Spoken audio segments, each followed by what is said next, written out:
আলহামদুলিল্লাহ। আজকে অনেক কটা ভর্তা বানাইলো, প্রত্যেকটা ভর্তায় টেস্ট করতে হবে কি কি ভর্তা বানাইছো। দেখা যায় শুটকি ভর্তা 2 পদ। এটা কি ভর্তা গো? হ্যাঁ, কাঁকরোল ভর্তা, দইনা পাতা ভর্তা, বটবড়ি ভর্তা, টক পাতা ভর্তা। টক পাতা ভর্তা তো সেই স্বাদ, এটাই আগে খাইতে হইব। ও মাঝখানে আবার শুটকি ভর্তা বানাইছো, বিসমিল্লাহির রহমানির রহিম। ও সেই স্বাদ, এত স্বাদ কে শুটকি ভর্তা? হ্যাঁ,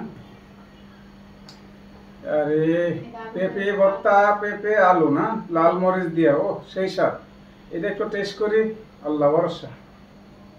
ও সেই স্বাদ, এত স্বাদ কে আলু ভর্তা?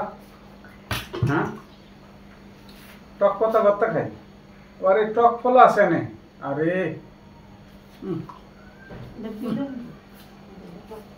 এত স্বাদ কে? লবণ ছাড়াই অনেক স্বাদ। আহ, হাতটা ধরতেছি তো ভর্তা নষ্ট হয়ে যাবো না? ভর্তা কেন জানে যে হাতটা ধরলে নষ্ট হয়ে যাবো? এটা তো বুঝতে পারি না ঘটনা। ওর চামিচও তো আছে, তাইলে আমার হাতটা ধরলাম কে? চামিচের কথা মনে হয় শোনে, চামিচটা ধরলে ভর্তা মনে হয় নষ্ট হইব না।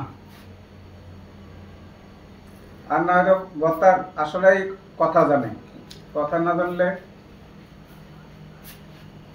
কেমনে হয়? হাতে ধরলে নষ্ট হয়ে যায়।